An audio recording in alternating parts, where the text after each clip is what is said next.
Dia. Hey family, good morning. What's going on? How you doing? Mental health.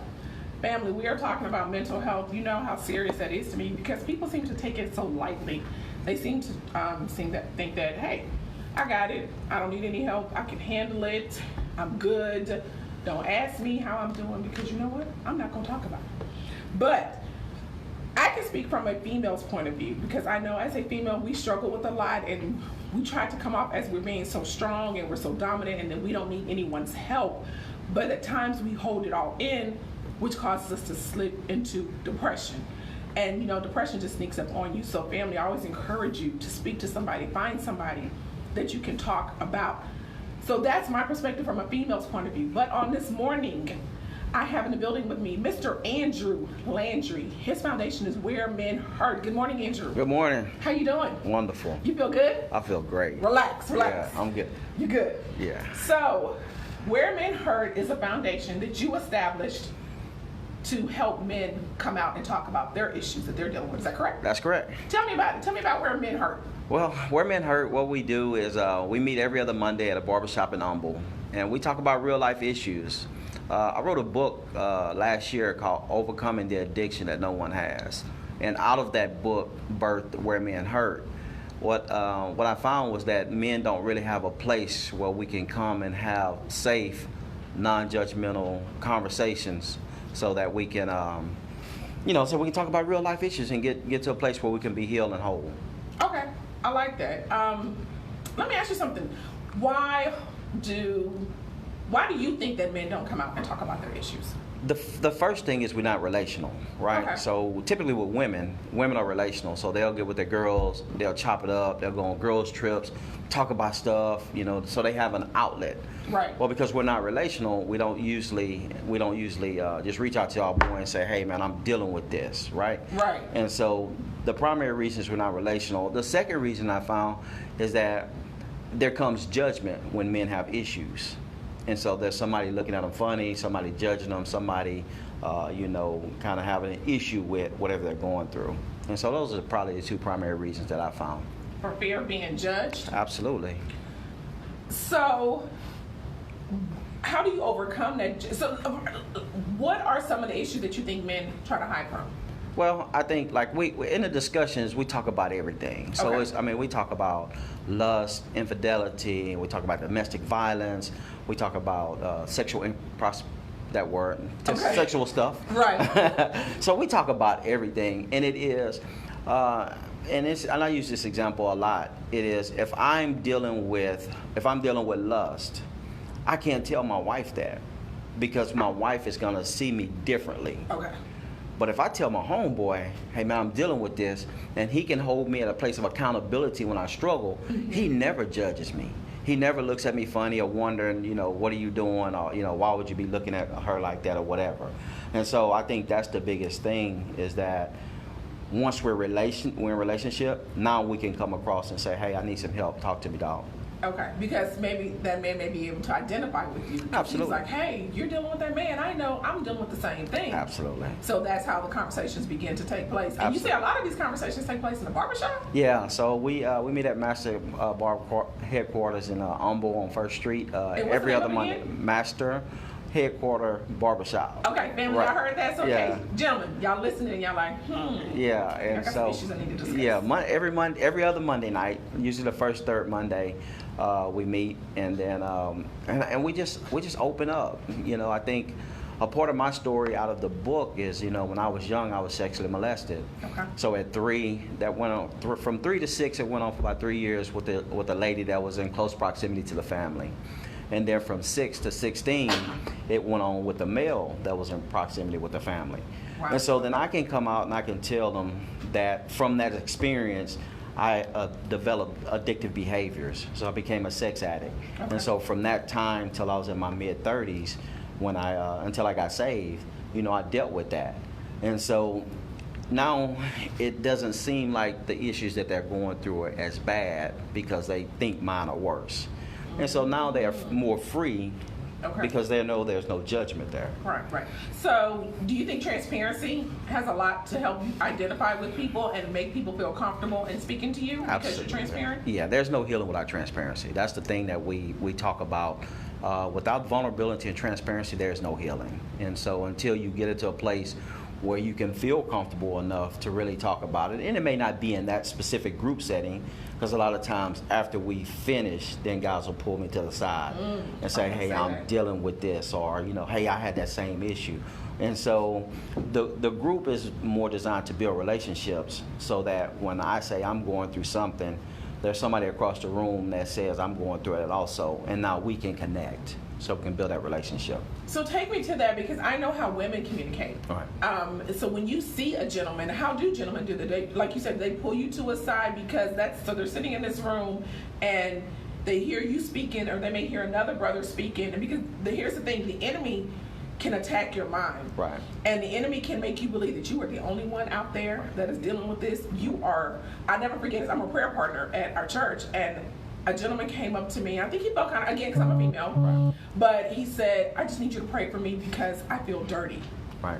And so I was like, that's different. I had never heard that term before. Right. And he was like, I'm just dirty, and I just, and my grandmother sees me as dirty, and I'm just dirty.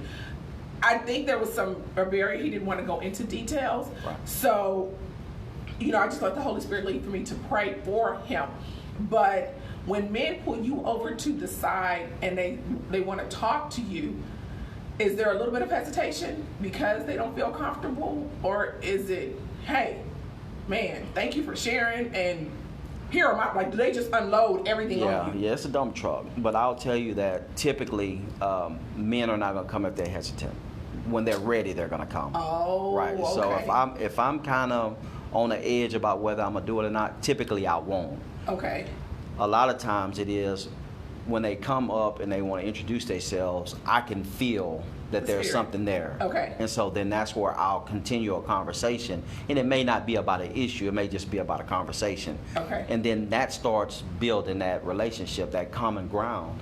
And so once we get the common ground, then they'll say, hey man, by the way, I was listening to what you said or what Jay said, and this is what I'm dealing with. And so that's where we can go into the place, because that's that first step. Right. That first step is admitting that there's something there. And then once you do that, then now you can come back and start really talking about the steps to get into a better place. Okay. So now this is a barbershop where these conversations take place. Absolutely. And I understand that you guys are meeting there. Is this place open for any? So my listeners that are listening right now and they're having some hesitation, or they feeling some intimidation, is this a place that they can come? Is this open Absolutely. to the public? Open to any male. So all males are welcome. I have some people in there as young as 12 and 13, and I have up to 80 years old. So it's for everybody. It's a diverse crowd. There's no cultural boundaries. So everybody's welcome. I think the one thing that I tell the guys is that I wrote the book out of Revelation 12 and 11. They overcome by the blood of the Lamb and the word of our testimony. The struggle is never the blood when you're a Christian, right? We always know the blood work. Mm-hmm. It's the word of our testimony that does not allow people to be free or overcome, as the Bible says. And so we talk about real life issues, and it helps people because there's a vast segment of the population waiting to hear what I went through, right, so that they can get through. Not only me, but somebody else. There's something that they went through that I didn't go through that's going to help somebody else, and that's what we do. And so all the men that are in there, they're struggling from different issues.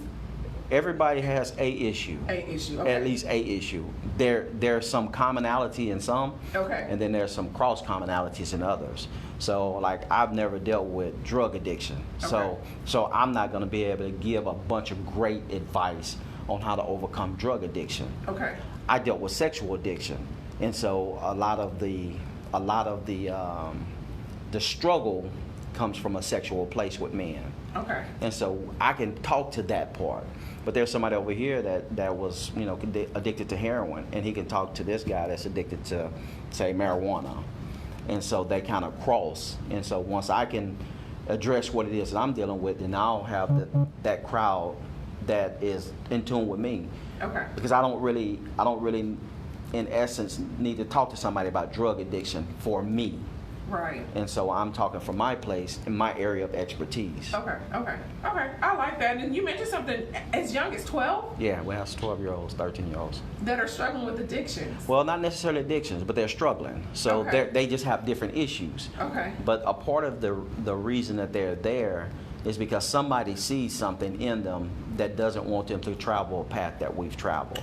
Got it. And so, Okay. if that mother drops them off and allows them to be a part of it, it is one, she sees the value in it, and she recognizes that there are some issues that she doesn't want her son to face, and hopefully that in his being just a part of those conversations, then he doesn't fall into some of those traps. Okay, so and you're interesting. You said that mother that drops her off. So it's not just men that are coming here, or men that are bringing their sons. So I may have a mother that's listening to me right now that says, you know what? Hey, I have a son that has an issue. I have a son that's struggling with some things, but I'm a single parent. Right. Or I don't know how to talk to my son about it. So this mother can bring her son there. She can absolutely bring him.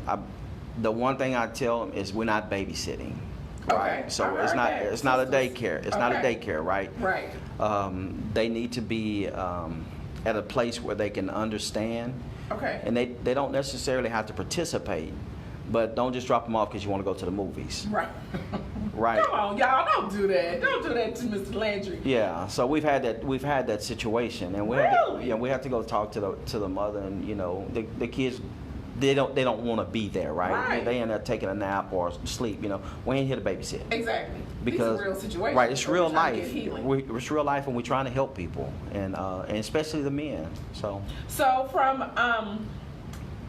a man talking to a woman, I wonder, because I used to be a single parent, how does a single parent, mother, a single woman, how does she identify those things that her son may be going through? Or when her son leaves this meeting with you, if her son has come and spoken to you about some situations, how does that conversation take place? Do you go back? I know when you're in counseling, and you talk about therapy, they don't necessarily divulge everything to the parent unless, it's a threat of their life. So how does that conversation, first two questions.